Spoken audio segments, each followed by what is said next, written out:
The nutmeg is ready. We have served the drink up. Welcome to the Nutmeg Tavern. We are live today, and it's Wednesday, not Friday. And don't worry, we're still going to be doing a live Friday feed. But we thought we'd have fun. We would do a midweek live stream just for fun. Look at some pictures and, just hang out. Because it's a Wednesday, and I can't work all day long. Sometimes I got to come into the tavern and relax. I thought I'd invite you guys in. I am joined today by Ryan behind the bar. Hello, good to be here. Ryan's going to help me out by staying in the chat and all that good stuff. And Aaron is on the console. Hello, sorry about that. Aaron, That delay, I don't know what was going on. Somebody accused the delay on John having the tainted brain. We were singing our Tainted Brain song. We were. It's become quite the song. So yeah, for those who are wondering what we're doing, this is in addition. We are going to live stream Friday as well. We're just, sometimes just want to live stream. Why not? We've been doing some Wednesday and Thursday videos, and we thought we would kind of mix that up with some Wednesday, Thursday type live streams also. Just to kind of fill in the week a little bit. Yep. Because it's always fun to connect with you folks on YouTube. It's really good to be here today. So today we're going to be looking at some Hogarth prints, because Hogarth is this wonderful artist from the early 18th century. He fills up his pictures. He's very prolific and just fills up his pictures with detail. They're always hilarious to look at, sometimes a little scary or whatever, but they have a lot of, they give us a lot of social connection about what kind of the gritty society of the early 18th century England is like, and it's kind of a glimpse that we don't necessarily get when we look at other parts of that. Aaron, can you give me the window again over here? Because sorry. Yeah, Hang on. Hey, while we're doing that, I'm going to throw out some super chat stuff so I don't get behind. Thank you, Aaron. Does it work? Yep. All right, so far we've got XY Infinity. John, does your family like 18th century stuff? They better. They got don't have a any tough road choice. to hoe. Harshman Hill says a coin for the bartender. Thank you. What? Ryan Mercer comes in on the super chat with, let's see, dog barking can't fly without umbrella. I'm not sure what that means. Thank you, Brian. Spencer Claywig. I ordered the Black Nutmeg Tavern mug, and it comes tomorrow. Can't wait to have it for Friday's live stream. Yeah. That's going to be cool. Karen Nightingale. Hey, everyone. Took your advice and started doing living history. I joined the SCA, and they've been really fun to interact with. That's cool. Thanks for the push. Yeah. Wonderful. History with Brad comes in on Super Chat. What did 18th century cabinet makers use for glue? I don't think you want to know that, Brad. Oh, a lot of what they're using is hide glue. Like you would use, a lot of instruments use hide glue today, or at least traditionally instruments use hide glue, and you'd use hide glue, which is a lot like the portable soup, actually. It's a very similar recipe. Yeah. So. All right, that gets us current on Super Chat. Good. We can get current going. on Super Chat. Bring up the first slide, Aaron. Here's the first shot of this one's called like a stagecoach. Can't remember the full. This is, I think, 1747, and it's got not a ton of things. Some of his pictures are huge and just massive quantities of things, but he fills up his images top to bottom with very interesting details, different kinds of characters. There's caricatures going on here. But some interesting little kind of vignettes happening within the whole image. And can you imagine sort of public transport in the 18th century? And it was rough. It was rough, and a lot of different kinds of things going on in this.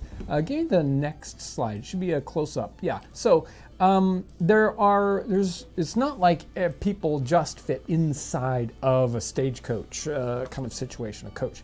It's like there's not just seats on the inside. And this is probably a fairly well-to-do sort of coach that's going from one place to another. You would also travel by, kind of rough wagons and, high-end coaches and all kinds of stuff.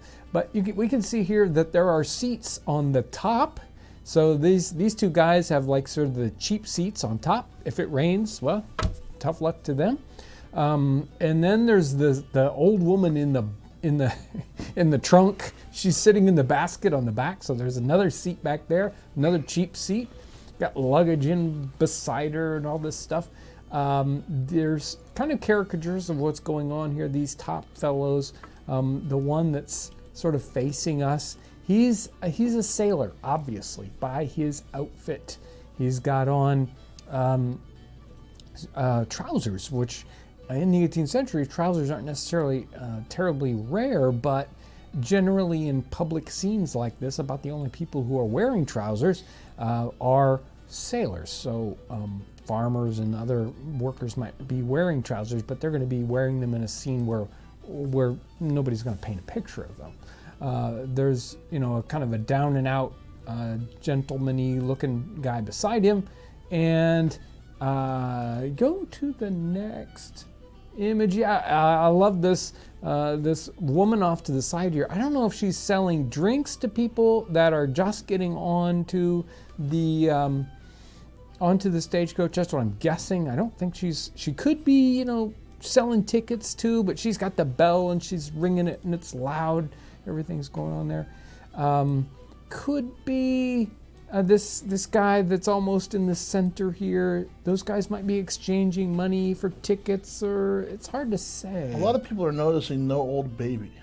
Yeah, I don't know what no old baby is about. If you flip back one, can you do that, Aaron? There in the bottom corner of this, there are these people holding up this this person or an effigy, possibly. They look like rowdy folks, and they've got this sign that says "No old baby." I have no idea. Some rowdy souls there. Well, it probably is pretty rowdy. And obviously, there's this whole gallery of people watching what's going on with this "No old baby" scene. Obviously, it's some political thing, possibly. There's all these hidden messages inside of these. Of course, unless we're very, very schooled in the year and what's going on in the place and the politics, we don't know exactly what some of these internal things are, and we could probably study an image like that for months before we get to, oh, that's what that particular that thing means. And in these images, all these items are really trying to say something. They're just atmosphere, but they are, each one of them is like poking a finger at something. A lot of people are saying the dude on the left roof has a meme face. Oh yeah. Oh yeah. Those sailors are always looking like, oh, he's like gonna knock that guy off. And folks kissing on the balcony or the closet, a lot of people are noticing that. Yeah. So it's like a parting going on, and probably it's like, oh, I'm off, and maybe that's who knows what's going on back in the doorway. And some odd old baby crowd has succumbed to tainted brain. Well, quite likely. All these folks in these different outfits will tend to tell us about their jobs in life or their vocation. I'm really intrigued by this one guy's this fellow that's behind these two front, and he's got sort of a cloth that's over the top of his hat and covering. I don't know what is going. No, it's a woman. Maybe. No, it's hard to say. I don't know, because there's ruffles on the sleeve, but I can't interpret what that's trying to. What's going on with Somebody's that. asking about the fellow with the sword and whether he's some kind of security officer. I don't know what close-up he was in. No, I don't. I think the sword is the guy that's down below us. Yeah, see right here on the far, right-hand side. He's got multiple swords, like he's holding swords for somebody who's going to go up onto the thing. I don't know. It's a toughie. Somebody commented 18th century, I wish I lived in those times. It's a really funny time to, like, when you're viewing these photos, it's not the time that I think, man, I wish I lived back then. It's like, I don't know about that. Is there one more of this series, or we go on to the next image? We go on to the next image. Now, this one's called The Enraged Musician. He's mad. He's there in the window. He wants to practice his music, and every single thing in this picture is noisy. All the rest of the things going on here, except for maybe the boy that's peeing on the ground. I don't know what. That's not noisy, but... So go to the first group here and see there's the background. Here's one guy. He's hauling stuff on his back, and he looks like he's shouting. There's the guy that's blowing the horn, which is another one of those things that happens all the time. They go through the streets, you blow the horn, and you try to get people out of your way. It's just like a horn on your car today, except you got to put it to your lips and blow. The guy right beside him has a bell. He's probably selling something also. Basket, I don't know what. But he's got a big bell. That's noisy. There's a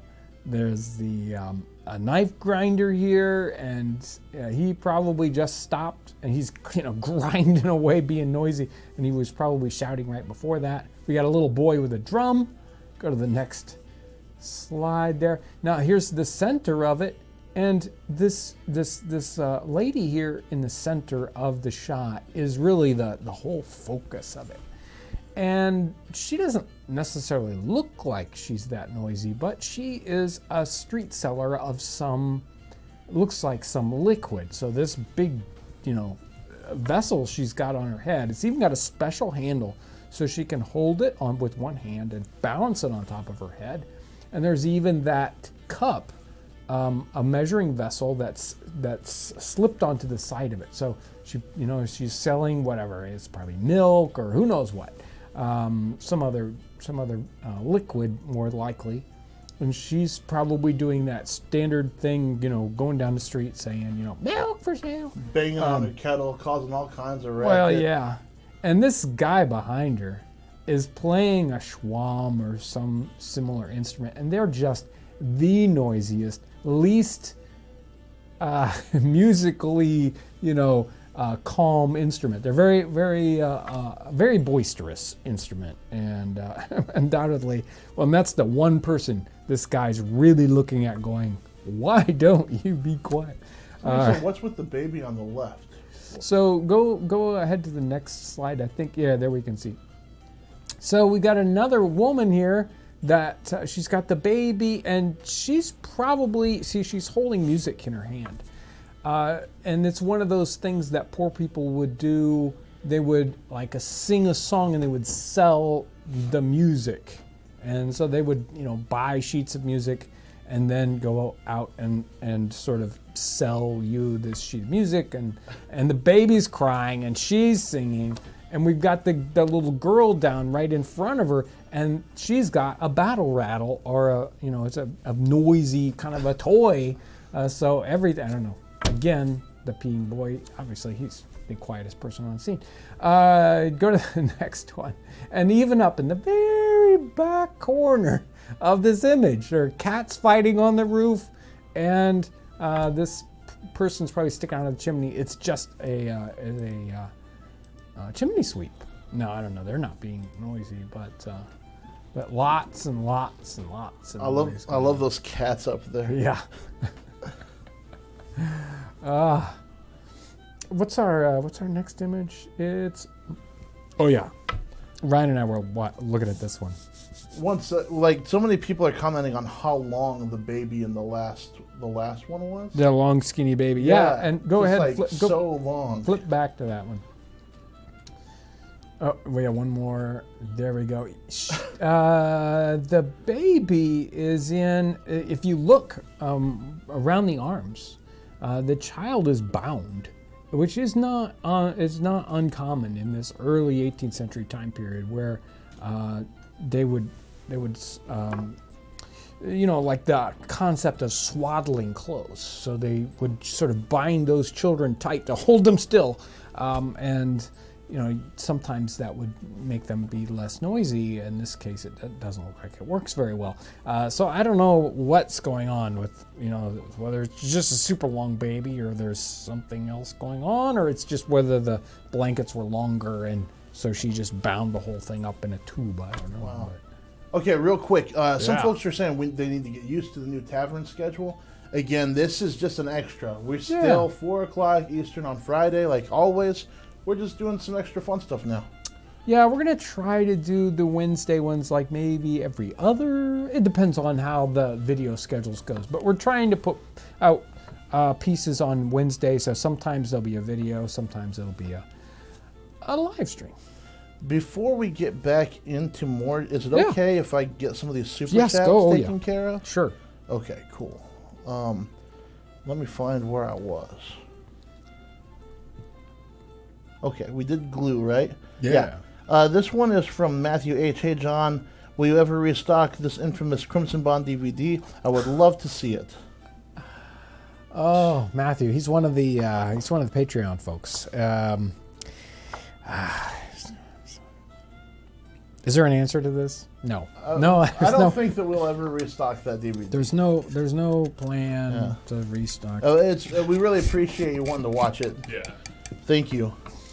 I don't know. Maybe I'll figure out how to do something special for Patreon people or just super curious. I don't know. Okay. Hidden Grow Lights just sends in a donation. Thank you so much for that. Matt McDonald, have you visited or intend to Atlantic Canada? The maritime provinces are steeped in much of the same history. Well, we as a family like to go to Maine, and we love that. Well, I like a lot of different cultures. So, but that area, I haven't explored enough of Maine to want to actually go even farther north. But it certainly sounds like fun, and love to go to like Louisburg and Alex Sakala says on Super Chat, I'm currently writing a horror novel that takes place during the 1770s in America. I value your channel for all of the info I get from it. Thank you. Yeah, sounds like an interesting piece. You could probably take one of these scenes that we're going over today and make that the synopsis. Yeah. All right, that catches us up on Super Chat. Thank you, Thanks Ryan. so much, guys. Let's go back to that.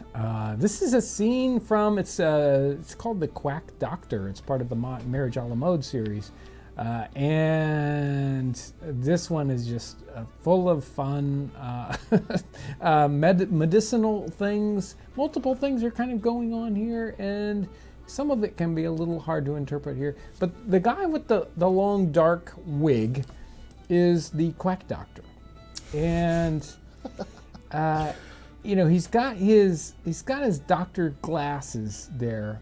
And in the 18th century, especially as we moved a little bit forward, sorry. I thought that was the signal. No. As we move a little bit forward into the 18th century, doctors became their wigs got very specific. Now this guy has a dark wig. He's probably trying to look younger than he is. I don't think it's working. His clothes are ill-fitting, and I'm not even sure that the clothes here in the bottom corner of the image are supposed to be his outer clothing. A lot of times artists kind of put things in the corner to sort of fill them in. Some we see that happen a lot in 18th century prints. So like, what do I do in the corner? Well, I'll just stuff some junk in there.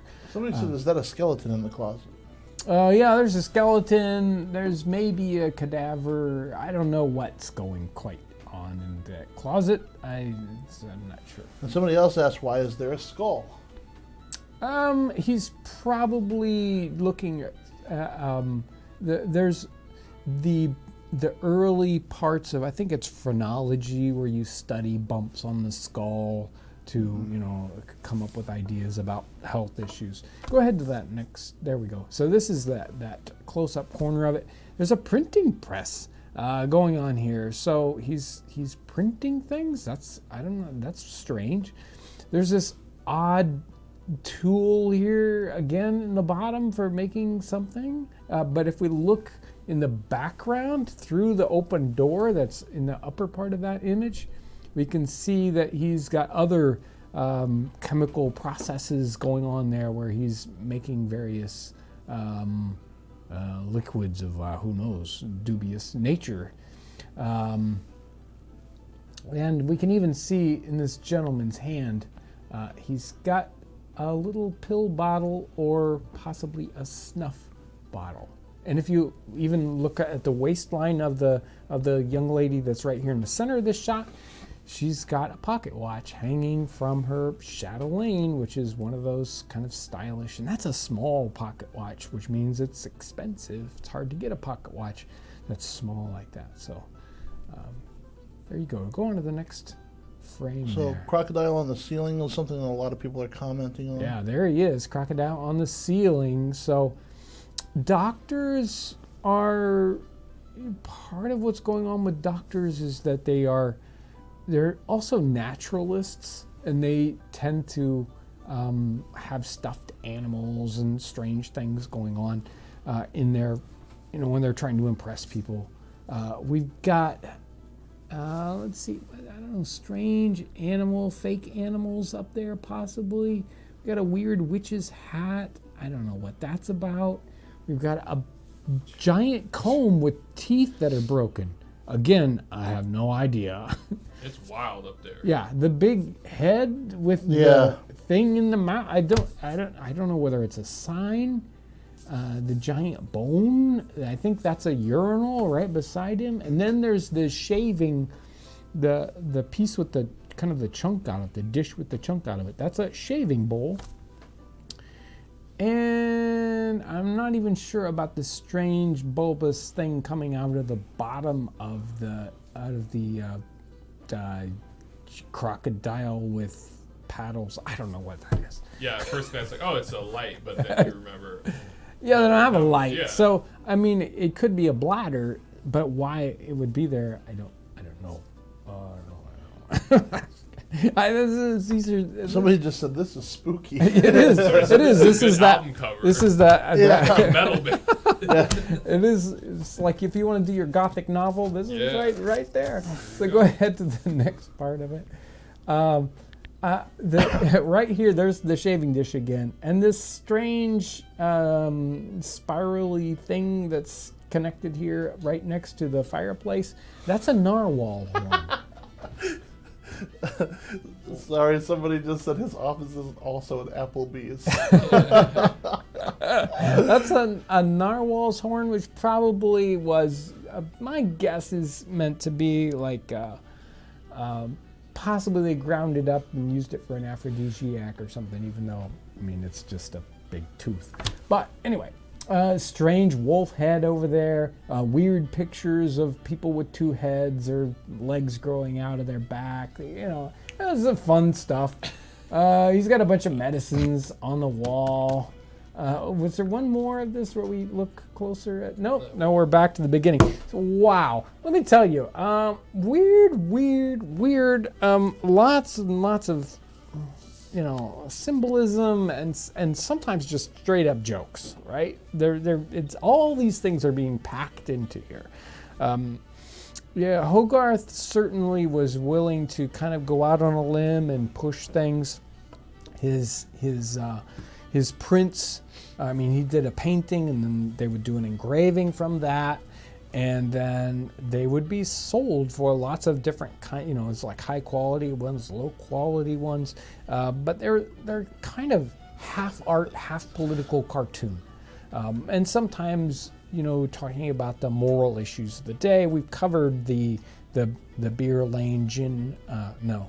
Alley Gin Lane series, but a lot of that is like Marriage a la Mode was talking about bad marriages. He did the Idle Apprentice series where he had the good apprentice and the bad apprentice, and he kind of goes through a 4-panel series showing just how bad life is going to get for the idle apprentice. So he's got a lot of things to say about society, and such a fun artist to kind of dig into and study.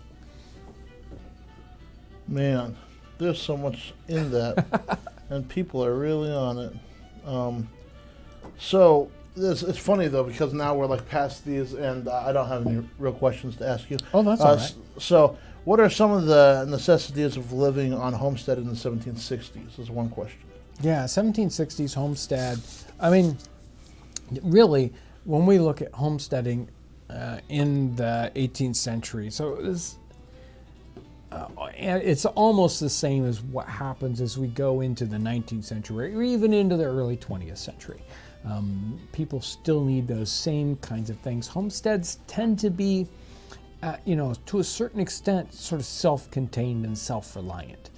They kind of have to be because they kind of run on themselves. So a homestead is going to have not only a kind of major crop. Are we growing livestock? Are we growing grain or something like that? But they have to fill in the gaps with all these other things because the agriculture is only going to be happening for part of the year, and so you have to do all these things like fix all your equipment yourself, and the house part of the homestead. There are all these things going on within that at the same time.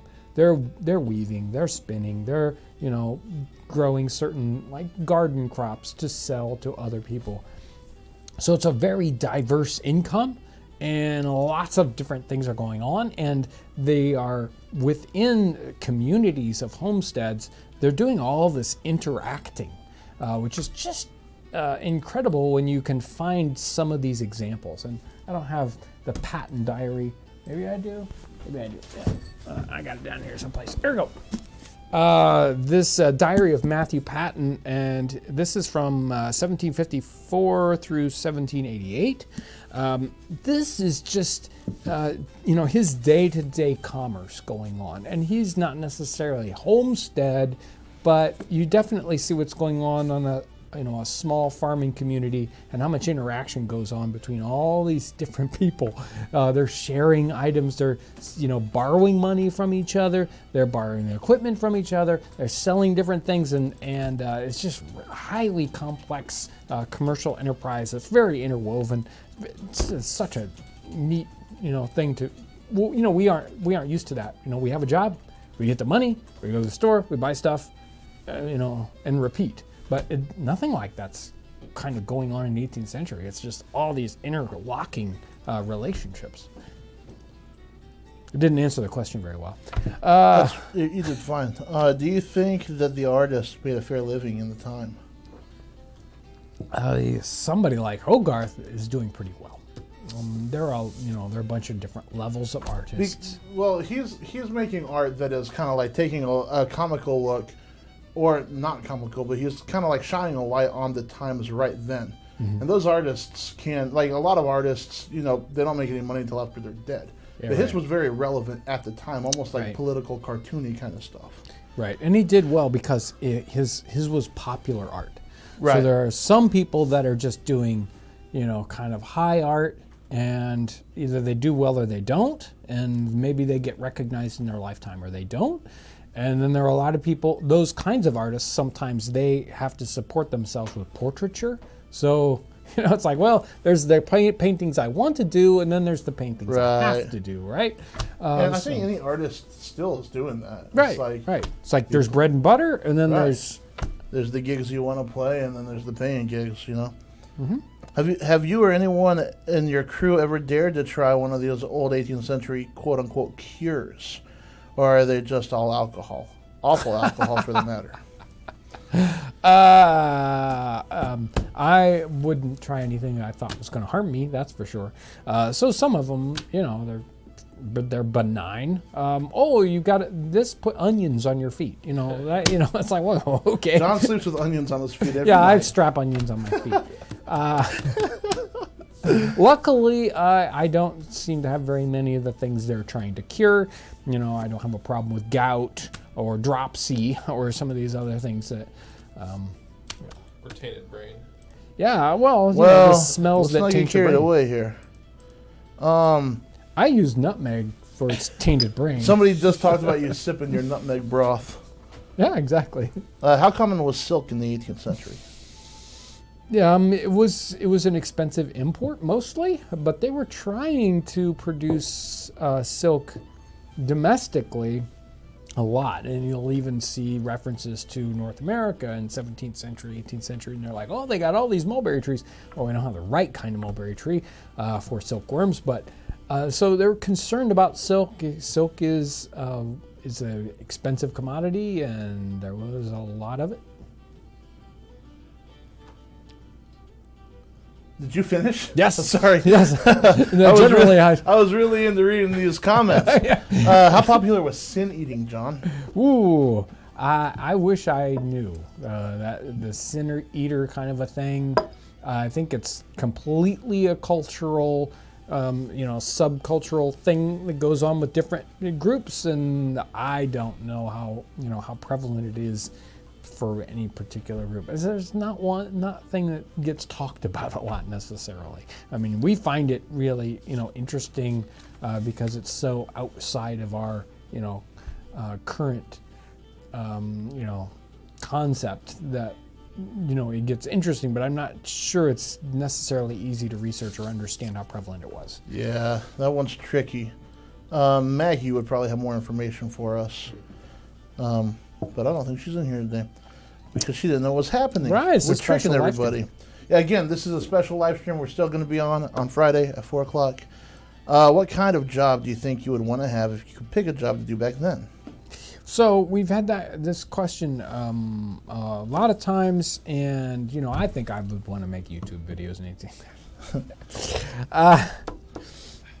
I really like maritime things, but boy, would that be a rough life, and I'm not sure if my seasickness could handle it. So I don't know. All right, I got a lot of catching up to do with Super Chat. Thanks Okay. for being patient with me, everyone there. Terry Martins just sends in a really nice donation with no comment. Thank you so much. Thank you, Terry. Mr. M. Croc, not Mr. M. Croc.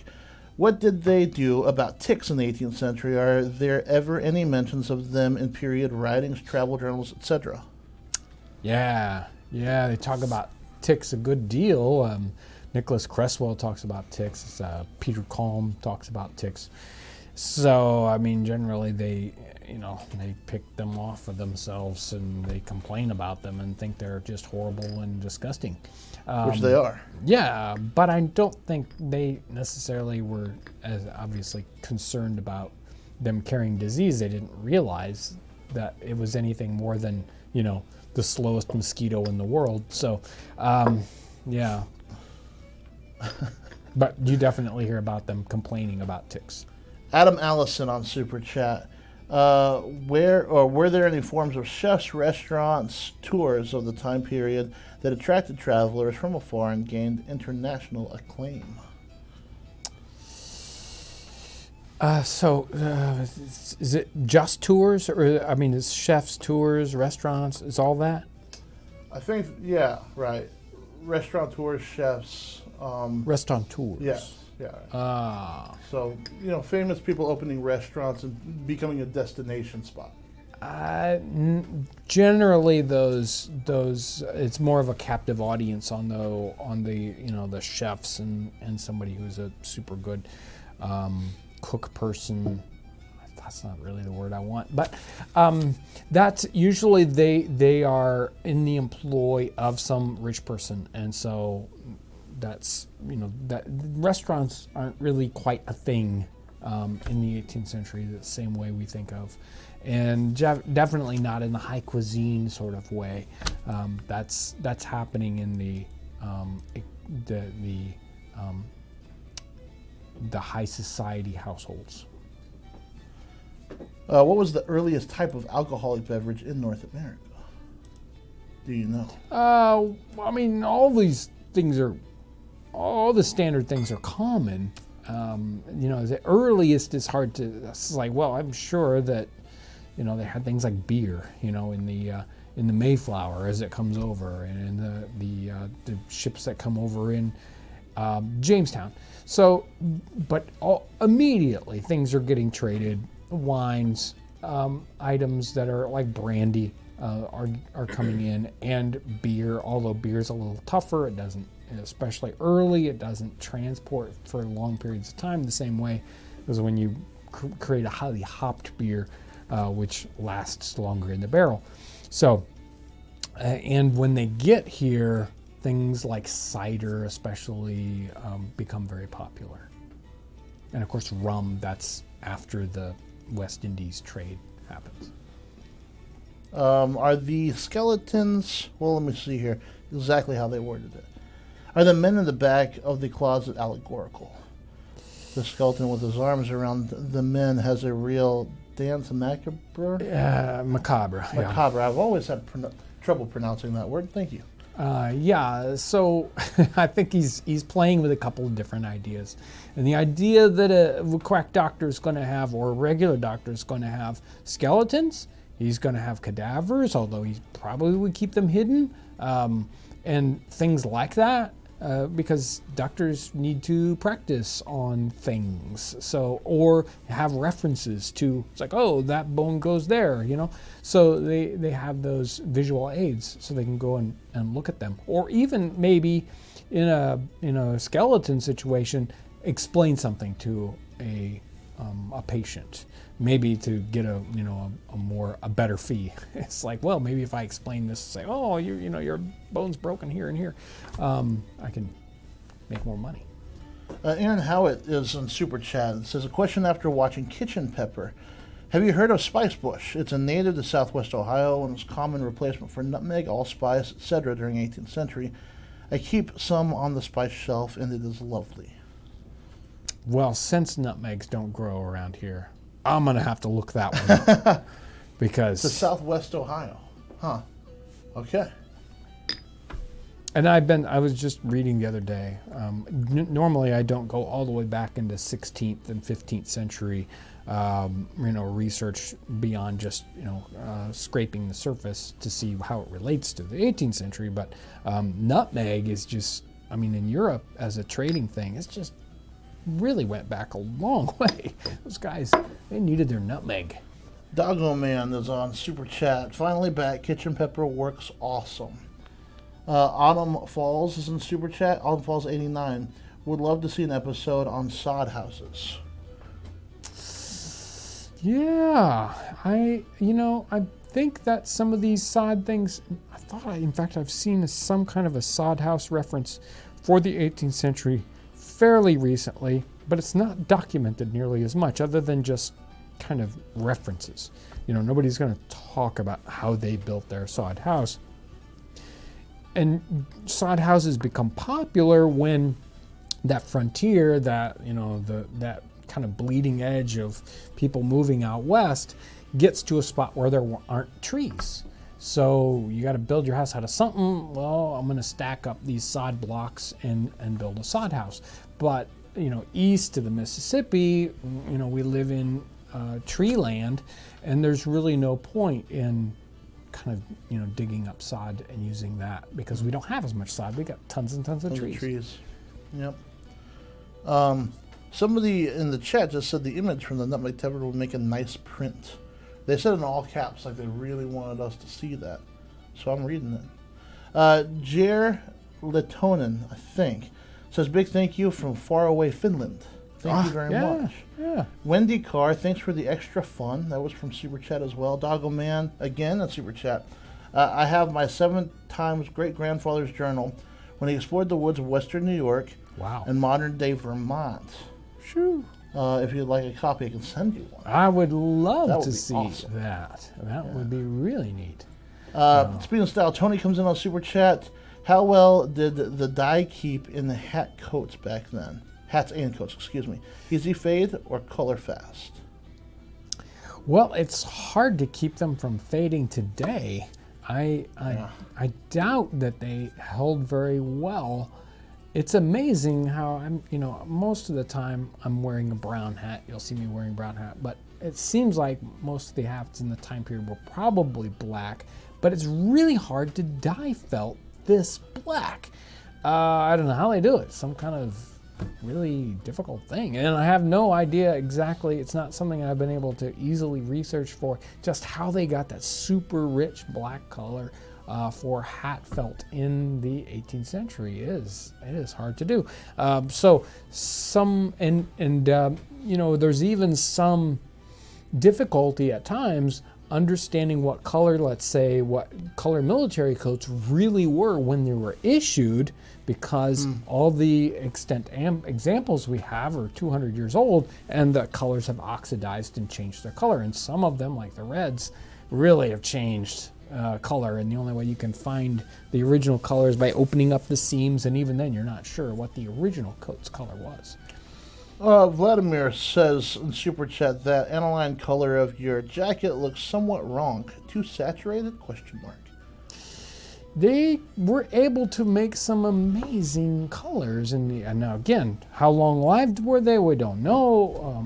But a lot of times we think of the 18th century as a drab and dull thing because they didn't have the same kind of color abilities. But they were able to make some colors that even today we would think, that's incredible.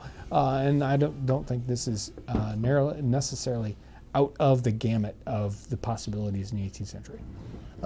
In Super Chat again, Evan Nelson. Why do you suppose dense English puddings fell out of favor as opposed to more common modern puddings, which are more like custards? Love the channel.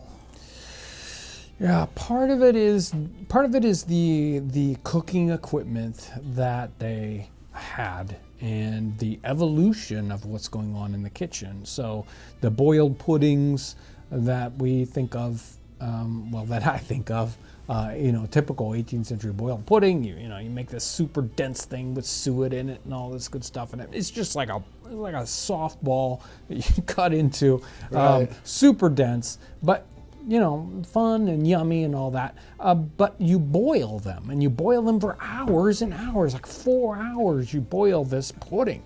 Maybe a small one, you boil it 2 hours. Well, nobody wants to do that anymore.